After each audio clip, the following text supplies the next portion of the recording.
Could tell స్పందన. Kevin గారు, ఏంటి అసలు వీళ్ళ మీద ఇంత ఎఫెక్ట్ పడడానికి కారణం ఏంటంటారు? సొసైటీ మీద అంటే మూవీస్ అనుకోవచ్చా ఏంటి? డెఫినెట్ గా అండి, మూవీస్ మూవీస్ లో కూడా రకరకాలుగా ఎలా చేయాలి, ఎన్ని రకాలుగా చేయాలి, మర్డర్స్ కూడా చూపిస్తూ ఉంటారు కదా, మరి అవన్నీ ఎఫెక్ట్ మూవీస్ లో మన రీసెంట్ గా తీసుకుంటే డీజే టిల్లులో అంటారు డైలాగ్ హీరో, ఎంతమంది వచ్చారు మీరు, ఏ గ్యాంగ్ నుంచి వచ్చారు, అబ్బాయిల్ని ఇట్లాగా మర్డర్ చేయడానికి, రాధిక. సో ఇట్లా కామెడీగా అయిపోయింది. ఇప్పుడు ఇంతమంది అమ్మాయిలు అంటే ఈ న్యూస్లన్నీ బయటికి రావడము, అది అట్లా ఎలైన్ అవడము, బేసిక్లీ చూడడము, ఆ మూవీస్ ఇన్ఫ్లుయెన్స్ అనేది చిన్నప్పటి నుంచి చూస్తున్న ఇన్ఫ్లుయెన్స్ అనేది ఉంటుందండి. అలాగే కాకుండా ఇందాక మేడం చెప్పినట్టు ఏదైతే అన్నారో అడల్టరీ అనే సెక్షన్ ఇప్పుడు లేదు. యాక్చువల్గా అబ్బాయిలు అమ్మాయిలు ఎవరైనా ఉన్నా కూడా, అంటే పెళ్ళి అయిన వాళ్ళు కూడా ఆ అడల్టరీ సెక్షన్ లేదు కాబట్టి వాళ్ళు అంటే ఎక్స్ట్రా మ్యారిటల్ ఎఫ్ఐఆర్ పెట్టుకోవాలనేది కాదు, కానీ ఒకవేళ వాళ్ళకి నచ్చకపోతే డెఫినెట్గా డివోర్స్ తీసుకొని వాళ్ళకి ఇష్టమైన వాళ్ళతోటి ఉండొచ్చు. సో ఇన్ఫ్యాక్ట్ ఫారిన్ కంట్రీస్లో ఒక కాన్సెప్ట్ ఉండండి యాక్చువల్గా, ఎథికల్ నాన్ మొనోగమస్ రిలేషన్షిప్ అని, ఈఎన్ఎం అని చెప్పి ఒక డేటింగ్. నేను యూకే వెళ్ళినప్పుడు ఆ కాన్సెప్ట్ చూశాను యాక్చువల్గా, ఎథికల్ నాన్ మొనోగమస్ రిలేషన్షిప్ అని. అక్కడ ఏంటంటే కపుల్స్ కూడా వాళ్ళకి ఒకవేళ కన్సెంట్ తోటి వాళ్ళకి ఇంట్రెస్ట్ లేకపోతే వేరే కపుల్స్ కానీ లేకపోతే వాళ్ళకి ఇష్టమైన థర్డ్ వీల్ లాగా యాడ్ చేసుకొని వాళ్ళు అప్పటికప్పుడు త్రీసమ్ అన్నట్టు ఇట్లాంటివి ఏదో ట్రై చేస్తుంటారు. బట్ ఎనీవే అవన్నీ ప్రాబ్లీ ఫ్యూచర్లో మనకి ఇక్కడ కూడా రావచ్చు.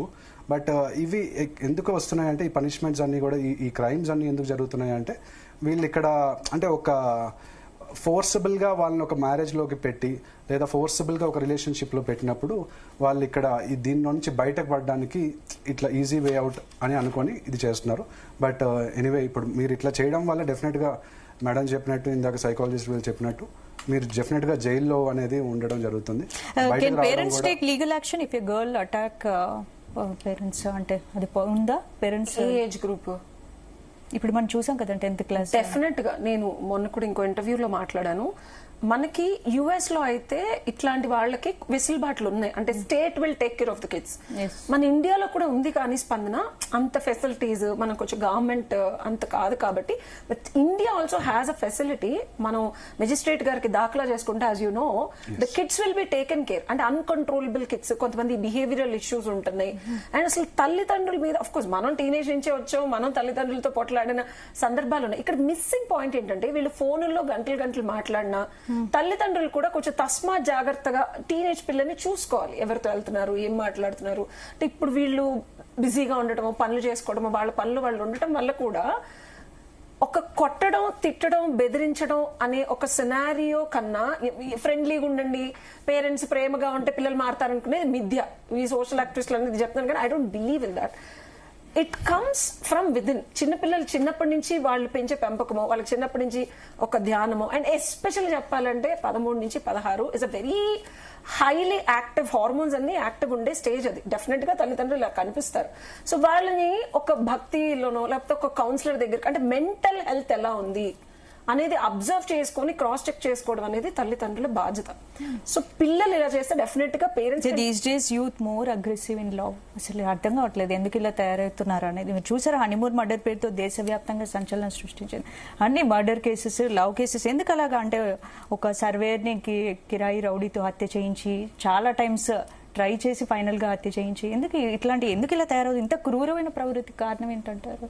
ఇందాక తాను చెప్పినట్టు ఒకటి ఇన్ఫ్లుయెన్స్ స్పందన. మనం నెట్ఫ్లిక్స్ చూస్తే మనం కోవిడ్ ముందు అంత లేదు, ఓటీటీస్ సినిమాకి వెళ్ళే చూసేవాళ్ళం మనం ఏది చూడాలన్నా. The advent of online section, too much of open internet and you కానీ నెట్ఫ్లిక్స్ షోస్ కానీ అదొక ఎక్సైట్మెంట్ కిక్. అంటే ఇండియాలో ఈ ప్రవృత్తి నువ్వు గమనిస్తే 5 ఏళ్ల నుంచే ఉంది. వెన్ యూ లుక్ బ్యాక్ 5 ఏళ్ల క్రితం ఇంత లేదే. ఫారెన్ కల్చర్ అనేది యుఎస్ లో షుగర్ డాడీ అని ఒక కాన్సెప్ట్ ఉంది, తెలుసు కదా. మనం ఈ రీసెంట్ కేసు చూసుకుంటే, ఏదైతే మన తెలంగాణలో జరిగిన కేసు, మదర్ డాటర్ కూడా ఆ అబ్బాయికి బానిసలయ్యి సొంత తమ్ముడు అన్నయ్యను కూడా లేడట. ఇప్పుడు కేసు మనం అప్డేట్స్ చూస్తుంటే అతన్ని కూడా చంపేశారట 2 నెలల క్రితం. సో ఈ పైశాచికత్వం అనేది పాశ్చాత్య దేశాల నుంచి మనం చూసే, ఇప్పుడు ఒక 1 నైట్ స్టాండ్ అనేది అసలు మనుషులు ఒక 10 years బ్యాక్ యాక్సెప్ట్ చేసేవాళ్ళు కదా మన కల్చర్ లో. దీస్ డేస్ ఈ జెన్జీస్ అందరూ అసలు పెద్ద విషయం కాదు. So the advent of the Netflix shows కానీ, ఓటీటీ ప్లాట్ఫామ్స్ కానీ, కొరియన్ డ్రామా కానీ, ఇవన్నీ తీసుకుంటే కల్చరల్ బ్యారియర్స్ ని బ్రేక్ చేసేసి వాళ్ళకి ఏది కావాలంటే అది చేయాలి. ముందు నాకేంటి, నేనేంటి, నేను హ్యాపీగా ఉన్నానా లేదా, నా సుఖం నా సంతోషం. ఒక మనిషి బౌండరీస్ కానీ, సంస్కృతి కానీ, లేకపోతే ఒక కల్చర్ ని కానీ తీసి పక్కన పెడితే ఫస్ట్ వచ్చే కోరికేంటి? Animalistic instinct. నువ్వు చెప్పు, what is the animalistic 2 instincts? Super power is sexual Dzire, ఇంకొకటి క్రిమినల్. అంటే బంధాలు కానీ, సొసైటీలో లా కానీ, లేకపోతే ఒకళ్ళొకళ్ళు చంపేసుకుంటారు. ఎందుకు how can we stop these crime in relationship? ఎలా స్టాప్ చేయొచ్చు దీని? అసలు నేరాలు అంటే కఠిన శిక్షలు అమలు చేయాలంటారు, అంతే కదా? ఎందుకంటే ఇప్పుడు జరిగిన ఇన్సిడెంట్స్ చూస్తే ఇవి ఫ్రీక్వెంట్ గా రిపీట్ అవుతాయి. డబ్బుల కోసం స్పందన, ఇది ఎవరు మాట్లాడలేదు. ఎక్కడ చూసుకున్నా డబ్బుల కోసం కాదు కదా, అక్కడ ఎవరో లవ్ చేస్తున్నారు, వేరే రిలేషన్షిప్ కోసం చేసినట్టు డబ్బుల కోసం. ఇప్పుడు డబ్బులు టు బిగిన్ విత్, డబ్బులు లేకుండా ఇప్పుడు ఈ అమ్మాయి గోల్డ్ అన్ని వదిలేసి అబ్బాయితో వెళ్ళిపోవచ్చుగా మేఘాలయ కేసులో. ఎగ్జాంపుల్ చెప్తున్నాను నేను. ఒకటి రిలేషన్షిప్ తీవ్రత ఉన్నా ఈ అమ్మాయి చంపడానికి రీజన్ అంటే విధవ అయిపోతే అతని నుంచి డబ్బులు వస్తాయి. గుర్తుపెట్టుకో, దిస్ ఇస్ ద సూక్ష్మం విచ్ నోబడీ ఈస్ టాకింగ్. విధవ ఎందుకు అయిపోవాలి? ఇప్పుడు ఇష్టం లేదనుకో అబ్బాయి వెళ్ళిపోవచ్చు కదా. అబ్బాయి వీళ్ళ దగ్గర పనిచేసే అబ్బాయి దగ్గర డబ్బులు లేవు, డబ్బులు రావాలి, పేరెంట్స్ యాక్సెప్ట్ చేయాలి అంటే తను చంపేయాలి. The moment she becomes a విధవ, all the money comes to her, parents support చేస్తారు, అప్పుడు డబ్బులు ఉంటాయి.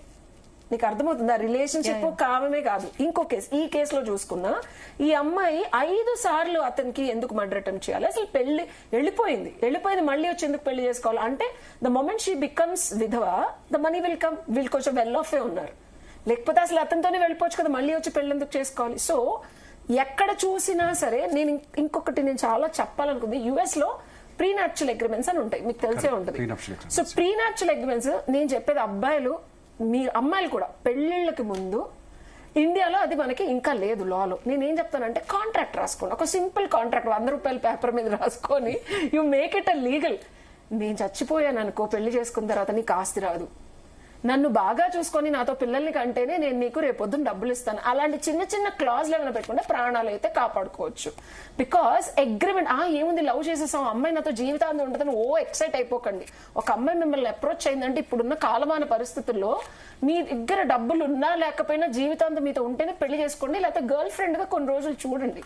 ఒకవేళ పెళ్లి చేసుకుందాం అనుకుంటే డబ్బు కనుక ఇన్వాల్వ్ అవ్వకపోతే స్పందన, ఐ సమ్ ఫీల్ వీళ్ళ ప్రాణాలు కనుక కొంచెమైనా నిల్చుండే. సో ఇమాజిన్ ఒక కాంట్రాక్ట్ రాసుకొని నా ఇన్సూరెన్స్ కానీ నేను చచ్చిపోయినా లేకపోతే నాతో కాపురం చేయకపోయినా నా దగ్గర నుంచి డబ్బులు కానీ రావన్న తర్వాత చంపుతారేమో చూడండి, చూద్దాం. That's what I feel.